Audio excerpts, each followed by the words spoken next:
Friends, अब तक हम जो इम्प्रॉपर इंटीग्रल्स कर रहे थे उन इम्प्रॉपर इंटीग्रल्स में एफ ऑफ एक्स का पॉजिटिव होना जरूरी था।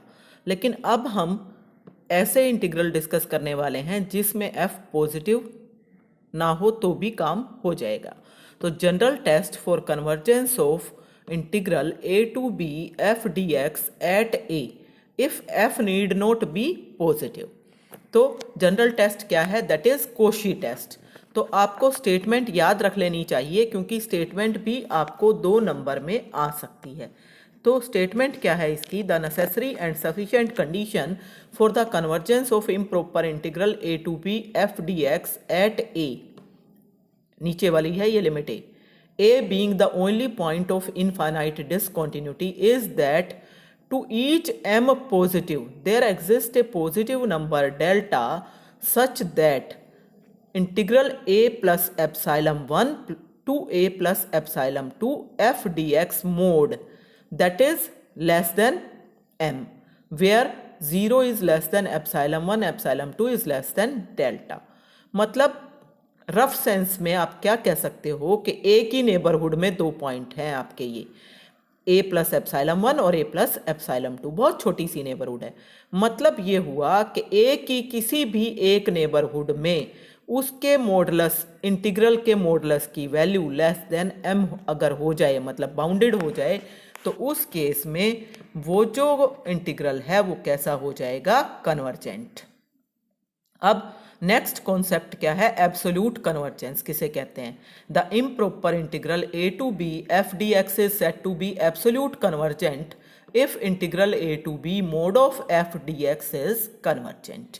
और जैसे आपने इनफाइनाइट सीरीज में पढ़ा है, सेम टाइप के रिजल्ट हैं कि every absolutely convergent integral is convergent. तो अगर कोई एब्सोल्युटली कन्वर्जेंट इंटीग्रल है तो इसका मतलब mod of f d x is convergent at a. तो कोशी टेस्ट से क्या होना चाहिए? To each m positive there exist delta positive such that a plus epsilon 1 a plus epsilon 2 f का mod d x and mod of this is less than m. अब by Riemann integration हमें ये पता है कि mod of f d x is always less than और equal to, ये mode अंदर चला जाता है। तो ये आपका जो मोड है, तो ये मोड जो है दिस इज लेस देन और equal to a plus epsilon 1 to a plus epsilon 2 mod of f d x. अब ये क्योंकि बाउंडेड दे रखा है लेस देन और इक्वल टू एम, तो ये तो ऑटोमेटिकली हो गया and therefore f becomes convergent at a. तो मतलब अगर कोई भी एब्सोल्युटली कन्वर्जेंट इंटीग्रल है तो वो तो कन्वर्जेंट होगा ही, but converse of this theorem need not be true. Means a convergent improper integral need not be absolutely convergent. Such integrals are called conditionally convergent integrals, जैसे कि इनफाइनाइट सीरीज में होता था, सेम उसी तरह से। ठीक है, अब एक ये एग्जांपल देखो, टेस्ट द कन्वर्जेंस ऑफ, बहुत छोटा सा एग्जांपल है, 0 to 1 sin 1 by x square root of x dx। आई आपका ये हो गया।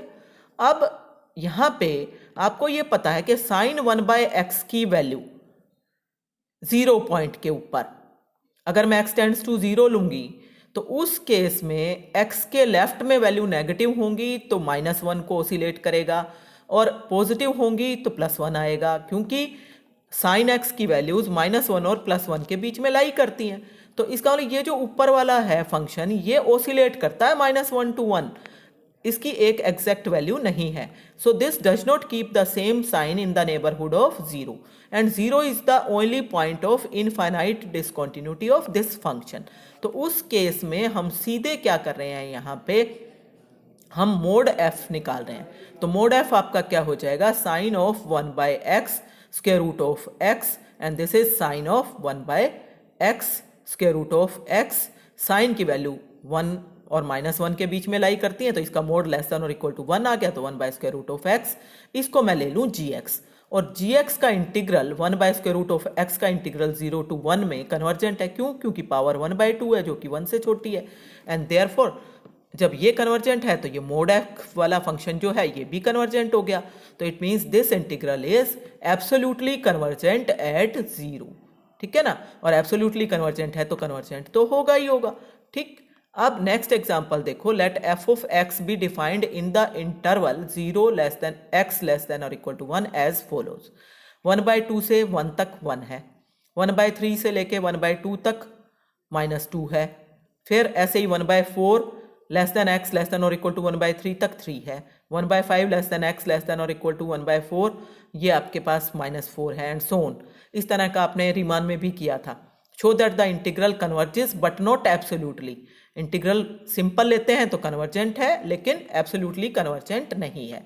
तो इस केस में आपके पास देखो क्या आएगा, we can write integral 0 to 1 f d x is equal to 1/2 to 1 लिख लो। फिर एक्चुअली इधर से लिखना शुरू हुआ है ये, दिस इज ये इन्फिनिटी तक जा रहा है। एक्चुअली 1 इस तरीके से शुरू हुआ है ये 1/n से लेके 1/n-1 तक, फिर 1/n-1 से 1/n-2 तक, इसी तरह से चलते चलते 1/5 से 1/4 तक, फिर 1/4 से 1/3 तक, 1/3 से 1/2 तक, 1/2 से 1/1 तक। ठीक है ना। तो 1/n जो है वो as n tends to infinity होगी तो 0 को टेंड करेगा ना। हमने रीमान में भी ये क्वेश्चन किया था, आप देख सकते हो उसको खोल के। तो ये वैल्यूज जो है आप पुट कर दो जो आ रही हैं। 1/2 से 1 के बीच में 1 आ रही थी ना, फिर -2 आ रही थी, फिर +3 आ रही थी, फिर -4 आ रही थी।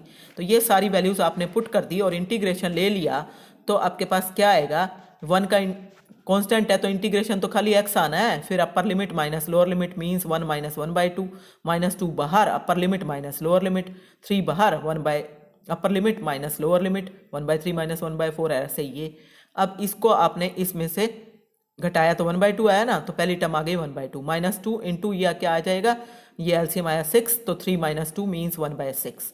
फिर इसी तरह से ये और इसी तरह से ये क्या आया, 1/2 माइनस 1/3 प्लस 1/4 माइनस 1/5। एक पॉजिटिव आ रही है टर्म और एक नेगेटिव आ रही है, लेकिन हमें ये भी पता है कि ये सीरीज जो है ये log 2 की सीरीज है, 1 - 1/2 plus 1/3 minus 1/4 plus so on, this is the value log 2। अब मेरे को ये वाली वैल्यू चाहिए 1/2 इसकी, तो इसकी वैल्यू कैसे निकालूंगी, इन सारी टर्म्स को इधर ले जाऊं तो इसकी वैल्यू ये log 2 इधर आ जाएगा, तो 1 माइनस log 2। 1 को कैसे लिख सकते हैं, log e, so this is log e/2। So integral 0 to 1 f dx is logarithm of e/2 means finite value आ गई, देयरफॉर दिस इज कन्वर्जेंट।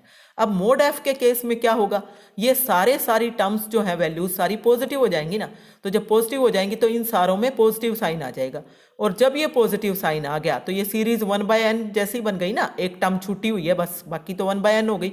और ये वाली सीरीज जो है आपको पता है कि ये डाइवर्जेंट होती है 1/n series, and therefore integral mode F does not converge. तो अब आपने दो एग्जाम्पल, बहुत इंपॉर्टेंट एग्जाम्पल हैं ये, कि आपको 2 नंबर में भी वो पूछ सकता है कि एक तो एब्सोल्यूट कन्वर्जेंट इंटीग्रल की डेफिनेशन पूछ ले, और फिर पूछ ले कि कन्वर्स ट्रू होता है कि नहीं, जस्टिफाई करो। तो आपको ये एग्जाम्पल आप दे सकते हो कि जो कि कन्वर्जेंट तो है लेकिन एब्सोल्युटली कन्वर्जेंट नहीं है। ठीक है ना, तो ये बहुत इंपॉर्टेंट एग्जाम्पल है आपका। Then comparison test for convergence at infinity, infinity पे कन्वर्जेंस के लिए। अभी तक आप किस पे कर रहे थे, फाइनाइट लिमिट जो नीचे वाली थी a उसके ऊपर, अब इन्फिनिटी के ऊपर। द इंटीग्रैंड बीइंग पॉजिटिव, अब फिर से ध्यान दो, इंटीग्रैंड फिर से पॉजिटिव आ गया है। A necessary and sufficient condition for the convergence of a to infinity f dx where f of x is greater than 0 for all x belonging to a t is that there exists a positive number m independent of t such that integral a to t f dx is less than m for all t greater than or equal to a। तो सारे t जो कि greater than और equal to a हैं, उनके लिए ये जो है इंटीग्रल की वैल्यू बाउंडेड हो जानी चाहिए, लेस देन m हो जानी चाहिए। तो उस केस में वो इंटीग्रल कन्वर्जेंट कहलाएगा। Means if this is not bounded above, तो उस केस में क्या होगा, then this tends to infinity as t tends to infinity and hence the integral diverges to infinity।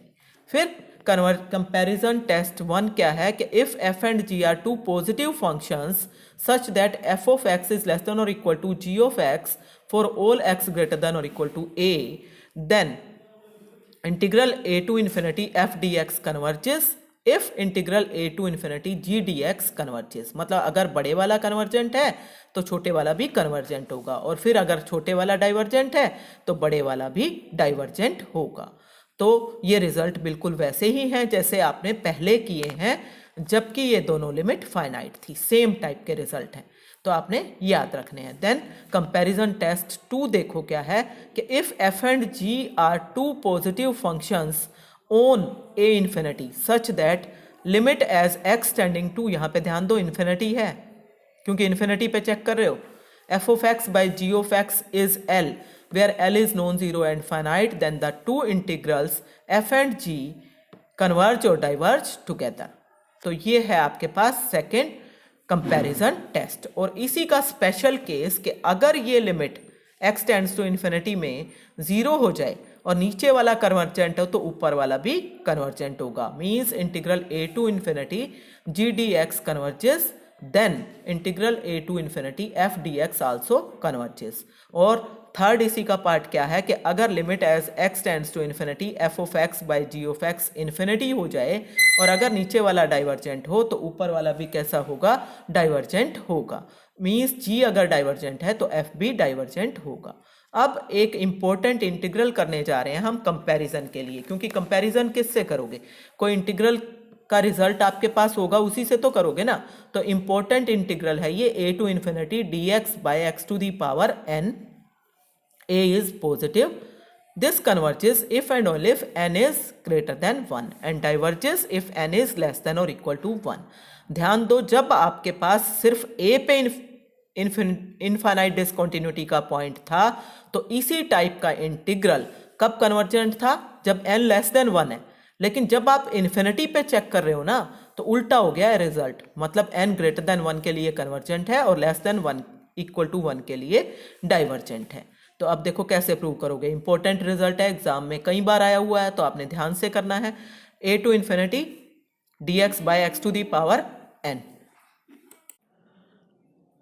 This is limit as t tends to infinity a to t, definition यही होती है ना, d x by x की power n।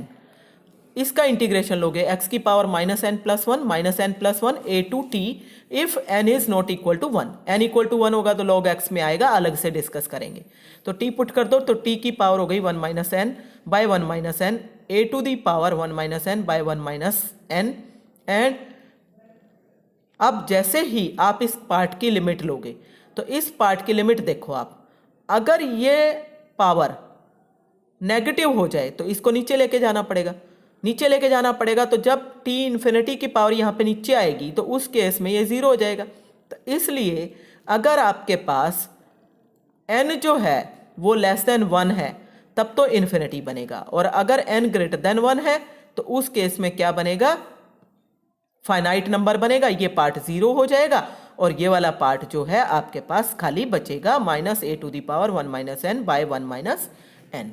तो means आपके पास n greater than 1 के लिए कन्वर्जेंट आ गया क्योंकि फाइनाइट वैल्यू आ गई है, और n लेस देन 1 के लिए डाइवर्जेंट आ गया क्योंकि इन्फिनिटी आ गई है, और n इक्वल टू 1 के लिए क्या होगा, 1 बाई एक्स हो जाएगा, that will be log x, and a to t लोगे तो log t minus log a, that is log infinity minus log a and that becomes infinity, so this is divergent. तो यहाँ तक जो है आपके पास एक कंपैरिजन के लिए इंटीग्रल आ गया है। अब आपने इस इंटीग्रल का यूज करते हुए क्वेश्चंस डिस्कस करने हैं। तो देखो कैसे क्वेश्चंस डिस्कस करोगे।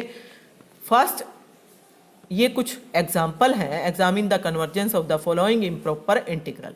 फर्स्ट पार्ट देखो, x tan inverse x by 1 plus x to the power 4 and whole to the power 1/3 limit from 0 to infinity.